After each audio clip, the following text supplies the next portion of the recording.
I'm Adrian Saville, I'm Nick Binedell.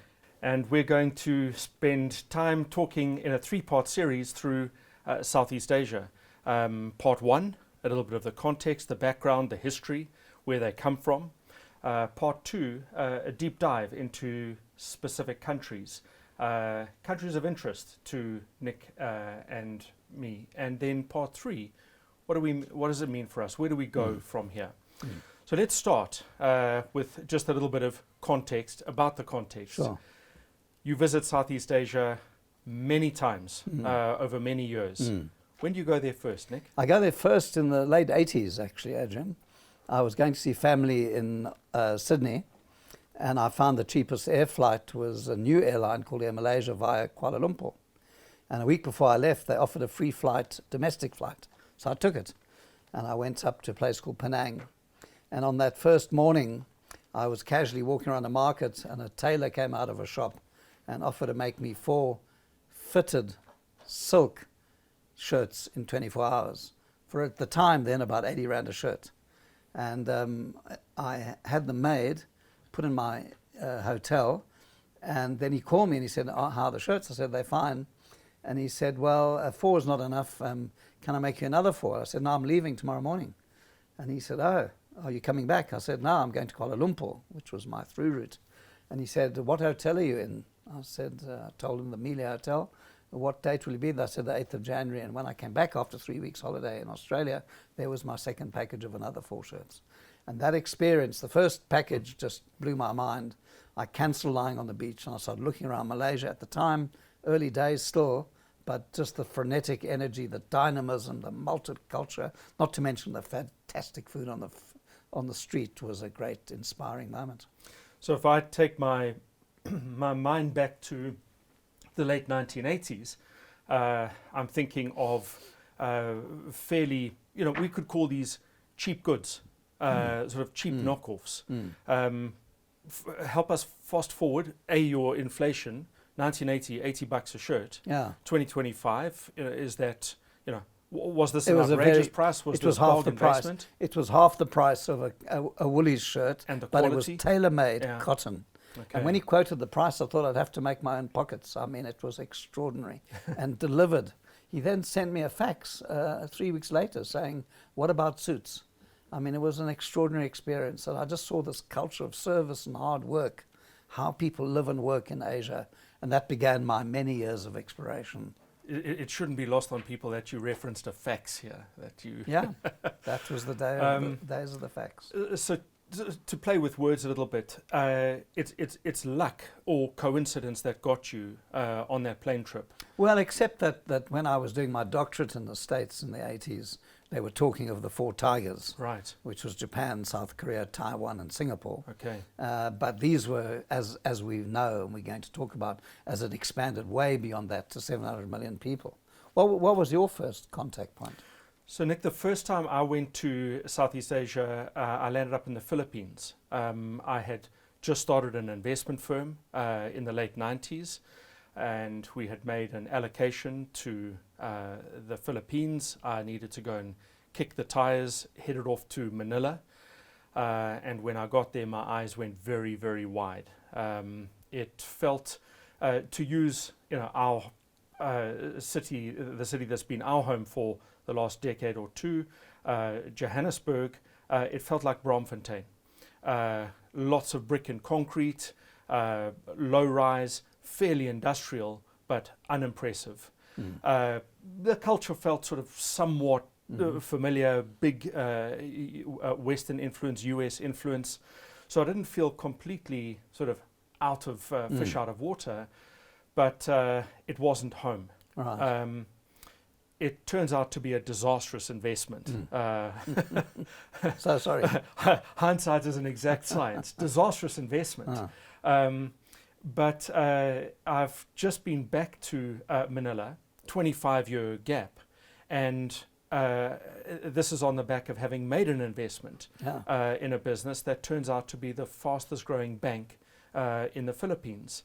And what a spectacularly different experience. And you and I have spoken separately about just how impressive the growth is. Our back of the envelope estimate is Manila's built 6 Santons over the course of 20 years. In the last 20 years. But you know, Adrian, that first trip just stimulated me. So I then went to India and to China. But in the last 20 years, Southeast Asia has been my focus because it's a 700 million people population compared to our 1.1 billion. We have an income for sub-Saharan Africa of about $1,600. They've gone from $150 to $6,000. So although there have been bumpy moments, and we'll talk about that, I'm sure, the overall region has had 30 years of sustained economic growth. And you can see that as you did in Manila, as I saw in all these cities that I've been to, Cambodia, Laos, Indonesia, Philippines, Vietnam, Thailand, this general developmental path in different political systems that is so extraordinary, because there's no single silver bullet. It's that somehow they found, drawing on the culture and energy of their people, which is also very diverse, they found their own rhythm. So just to add, in Indonesia, it's the biggest Muslim population in the world. In the Philippines, they're Catholic due to the Spanish. In Cambodia and Laos, they're Buddhist. In Singapore, I'm not sure what their religion is, but it certainly involves finance. So you have this tremendous diversity of types of government, types of economies, but all with one thing in common. It's the standard of living of the average person is accelerating gradually but consistently in general. There's a model in economics called the flying geese. Think if you look up in the sky, you see the V-shape. The V-shape of the geese. And whilst you're talking about there's no common ingredient, perhaps it's also sort of worth the observation that there's been sequencing, that they haven't necessarily flown together, that some have gone before the others, and perhaps there's a learning by doing or learning from the region, the neighborhood. There's a fair amount of trade within the region. One of the most fascinating things I discovered going to Singapore, that has an amazing museum about Asian civilizations. There's a big difference between the maritime countries, Philippines, Indonesia, etc., and the land-based countries. They have very different mindsets from very long periods of history, over thousands of years. The maritime countries, and you've got to think about what is South Africa, are open to influence by the people they trade with, because they traded in the Philippines, Indonesia, Singapore, etc., with people from China, from India, from Japan. They traded with people from the Middle East, all the way down the coast of Africa. So their culture was far more open, looking for pragmatic solutions. The inland countries of Vietnam, Thailand, Cambodia, Laos were more closed. And it's about the open-mindedness, I think, that's had a big feature. And I often say, you learn from everyone, you copy no one, because your situation has to be dealt with in its specifics. But broadly speaking, I think we can say it's a region of very energetic people, hard-working people. If we were to go back to your your mid-1980s experience, did you have a sense in that first visit that this is going to be a global power unit? No. That collectively these countries could make up the industrial engine of the world? I mean, remember at that time, China was starting to rise. Yeah. Japan had risen, and 4 years later started slowing down and never really changed since today.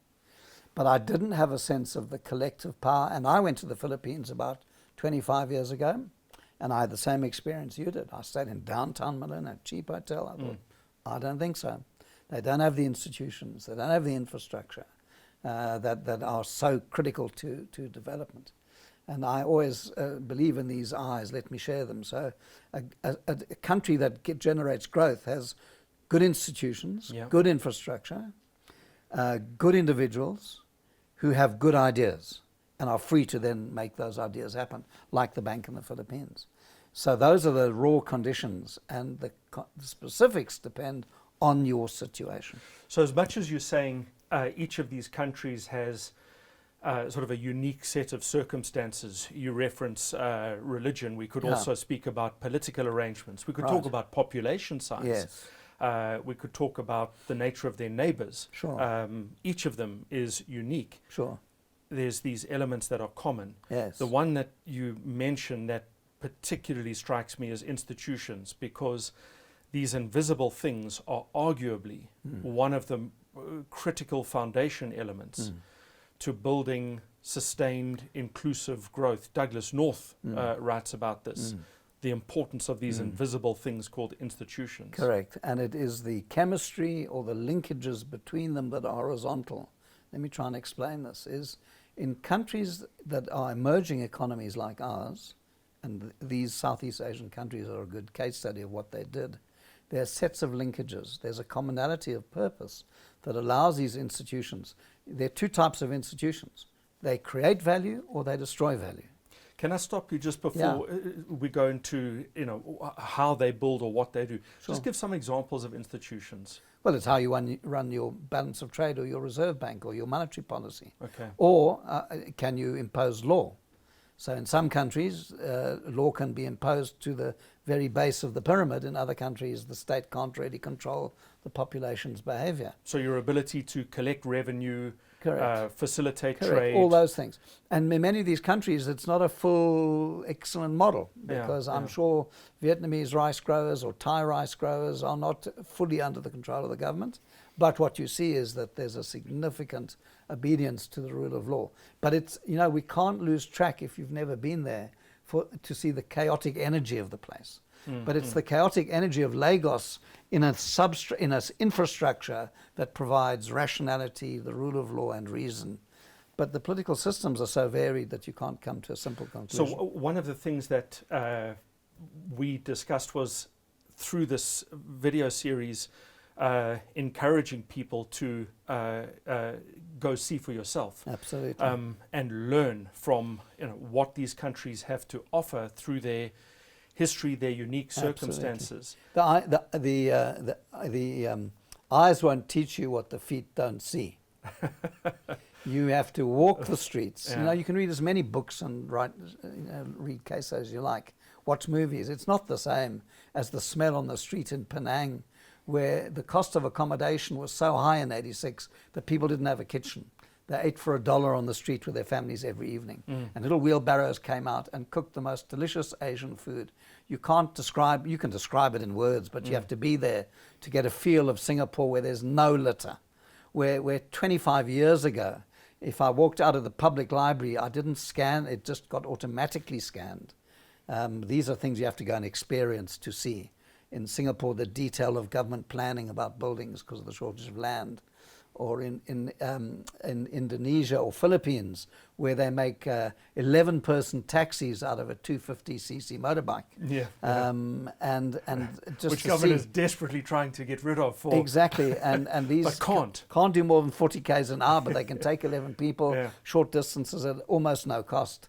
So you have to go and experience these things. So in this way, I would venture, and borrowing from Douglas North, that culture is one of your institutions. Absolutely. It's invisible, it's permanent, it's or at least semi-permanent, it's very hard to move, and it contributes to the frequency and... That's a very important question. From all my travels all around the world, I would say culture is the baseline of a society. Do people trust each other? Can they understand each other? Do they respect each other? Can they create social capital? But the Southeast Asian region is very varied. So you can't say it looks like X.